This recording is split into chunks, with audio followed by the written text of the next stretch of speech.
Everyone. Today I'm going to start reading chapters from my book. I plan on reading chapters from my fanfiction as well in the future. And I haven't quite decided yet if I'm going to make vids of me answering questions. But if you have any questions, I'll either answer it in a vid or I'll answer you in the comments. So, today I'm going to start off with my own book, Immortal Love by Lynnsey Carrigan, aka moi. And a heads up, there will be some times where I'll be giving out trigger warnings, if there's some traumatic event that I'm putting in that book, or that is in the book, I should say. Like today is a trigger warning for people who've been in crashes, particularly plane crashes. So just to let you know that there is something in the prologue that could be upsetting. Not to mention, it could be upsetting if you lost someone very recently and stuff, because there is a lot of death in this prologue. And today I'm just reading the prologue. But like I said, I plan on reading the first 9 chapters in my book, and then you guys will either have to buy my book, this textbook size book, and I tried to fix the size of the paperback, but it didn't work. So lesson learned, I will never set my novels to be this size again, because it feels like I'm in college right now learning Vampire Romance 101. So either you can buy my paperback, which is $9.98 on Amazon, or you can download it to your Kindle for $2.99.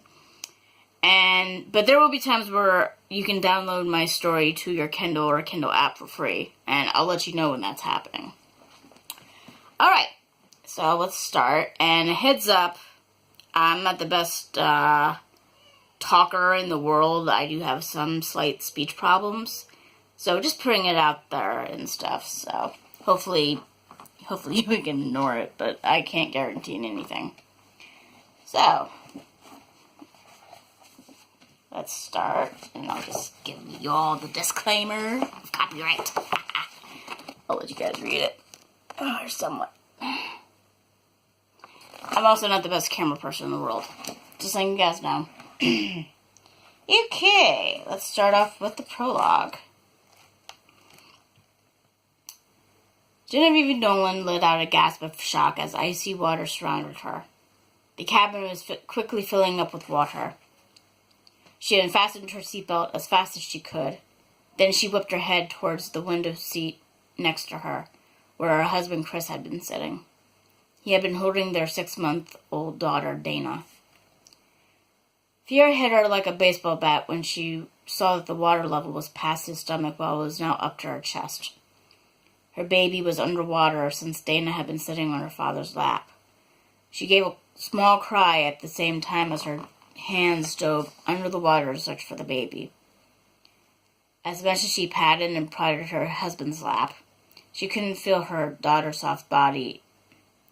Where was Dana? Had she fallen off her father's lap when the plane crashed? Genevieve took a deep breath before she bent over into the freezing water. She felt around for her daughter on the plane's floor in front of her and Chris's seat in the murky, icy water. Her fingers felt nothing. Feeling a wave of nausea come over her, she sat back up. She didn't know where Dana had ended up.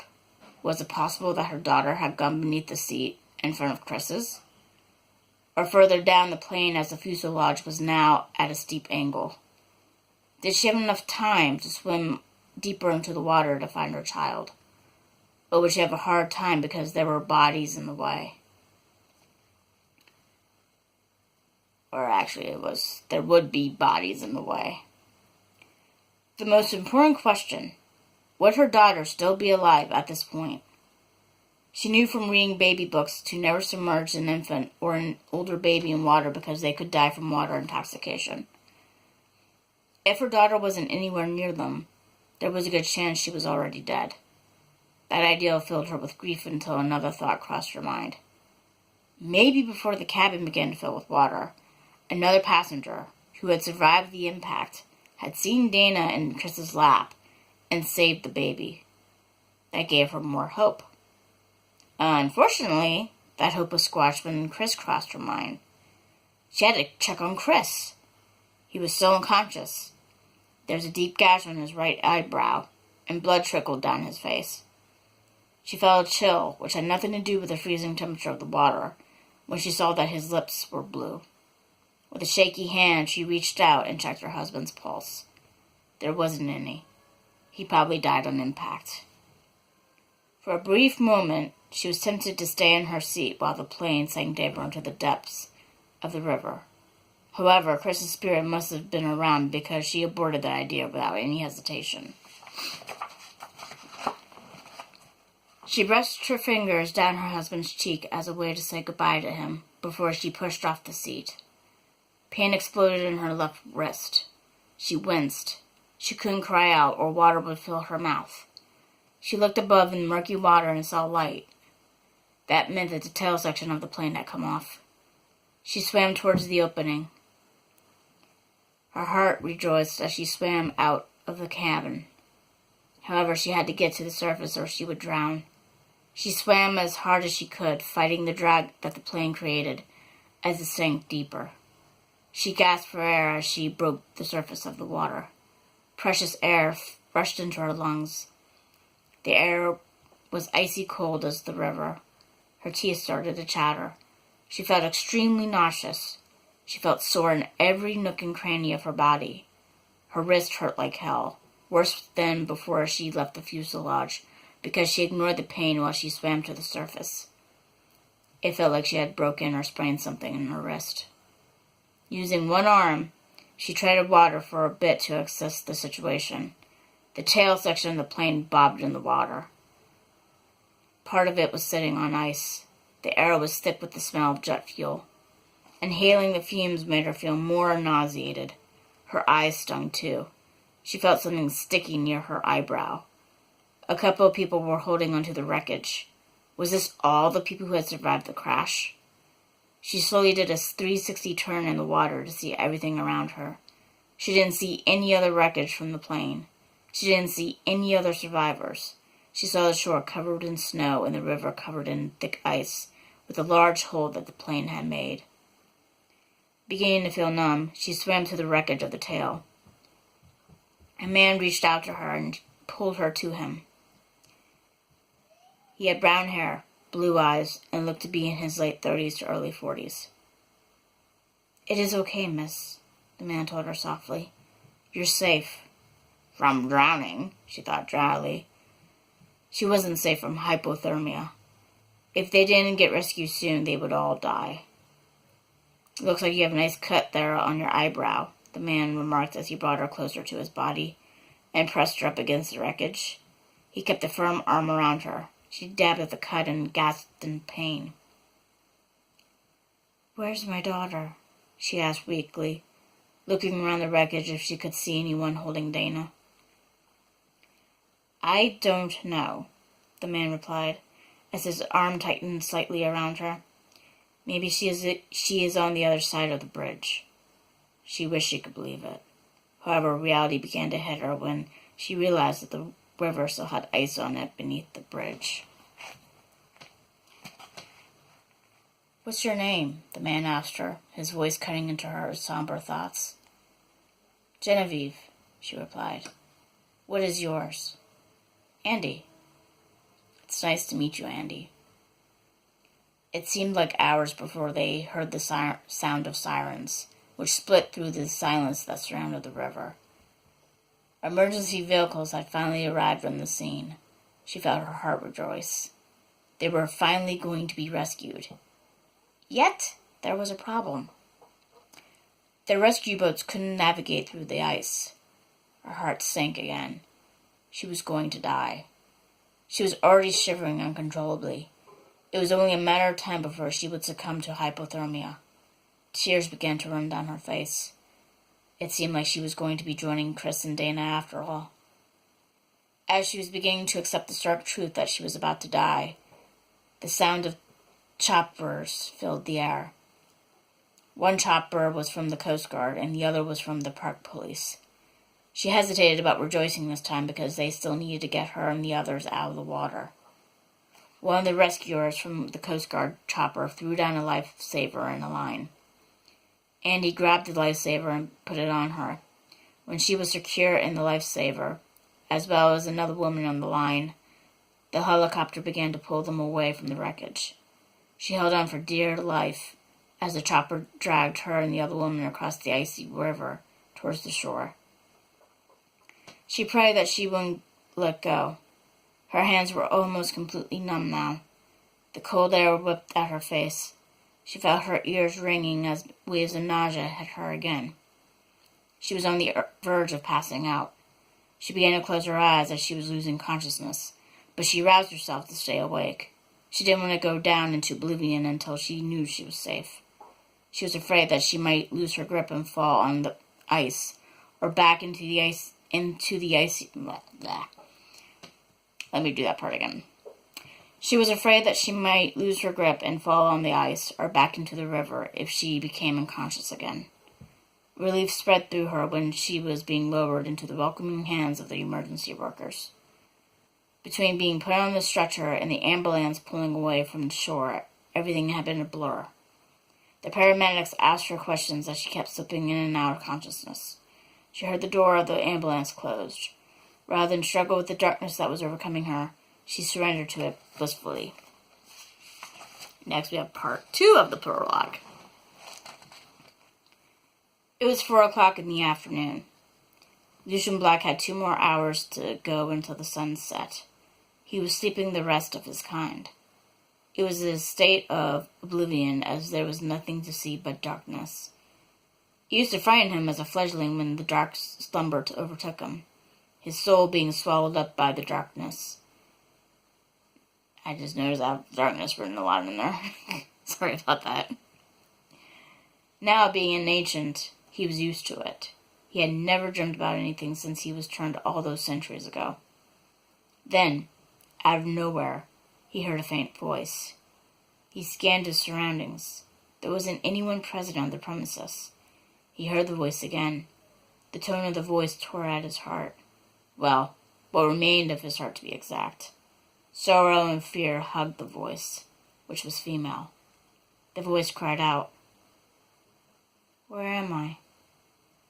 Eventually, he began to see an image of a young woman, surrounded by a soft light. Was this angel of some kind? She got closer to him. She was wearing jeans and a pink sweater. Her clothes were dimmed with the droplets of blood being on the collar of her sweater. She looked like she had gone through some terrible ordeal. She was pale, with her skin having a slight blue tinge to it, as if she was freezing. Like her clothes, her brown hair was wet. However, he had a feeling that she had auburn hair, since he could still see blonde and red strands mixed into the mass of the brown... He could still see blonde and red strands mixed into the mass of dark brown silk. There was a laceration on her right eyebrow. Most of the cut was on her eyebrow, but he could still see it arched midway. There was a trail of blood that slid down her cheek from her eyebrow. Her eyes were tinged with red, though he could make out that she had stormy blue eyes. She was small in stature. However, she looked like she was a fully developed woman. She had curves in all the right places. She had bosoms that were ample. She appeared to be flabby in her lower abdominal area, but she looked fit, like she worked out a lot. Her legs were very shapely, like a dancer's or swimmer's. There seemed to be something wrong with her wrist. She was cradling it against her chest with her right hand. Was he really dreaming? Especially of this dark beauty in distress? He began to walk towards her. "Hello, my dear." "Hi," she said wearily. "Do you know where I am?" "In my dream." She raised an eyebrow at him. "Really?" she said, looking around. "I thought I was dead." He glided up to her. "And why would you think you were dead, my dear?" he asked her curiously. She looked down on her feet. "I was in a horrific plane crash." Oh, he said, taken back. So you think you might be on death's door? She nodded and gave a small smile. I was expecting to see a bright light, though. He smiled. I'm afraid you won't see any bright light here. He looked around. Is there anyone else here beside you? I'm afraid I'm the only one around, he replied. Sadness crossed her beautiful features. I don't know where my daughter is, she said sadly. I know my husband is already dead. He raised an eyebrow in surprise. Wait, you're a married woman and you have a child? That was her turn to raise an eyebrow at him. Yes. He was taken back. My God, I thought people stopped marrying and having children at a young age. Amusement replaced the sorrow on her face. How old do you suspect I am, sir? Between 16 and 18. She giggled. She was amused by the dumbfounded expression on his face. I'm 22. If there had been a chair around, he would have sat abruptly. It was incredible how young this woman looked. He got the feeling from her amusement that she was pretty much used to people thinking that she was younger than she was. My name is Lucian Black, he said as he offered her his left hand. What is yours? Genevieve Nolan, she said as she placed her right hand into his, keeping her left arm against her body with her wrist settled against her chest. Her hand felt like ice. His skin normally felt cold too, but not compared to how this woman's hand felt. He didn't get the feeling that she was dying yet, but she wasn't that much in the realm of the living either. It's a pleasure to meet you, Miss Nolan, he said as he brought up her hand to his mouth and gave it a soft kiss with his cool lips. It's nice to meet you too, Mr. Black. Call me Lucian. Suddenly her body went rigid and pain etched into... Let me do that part again. Suddenly her body went rigid and pain etched itself into her face. Then she vanished from sight. Her quick departure had him bolting up in his bed. His mind was reeling. What the hell had just happened? In the 1,000 years of his dark existence, he had never experienced anything like that in the dark slumber. The woman, Genevieve, had felt so real to him. Yet, it was just a dream. Wasn't it? And that, ladies and gentlemen, is the conclusion of the prologue.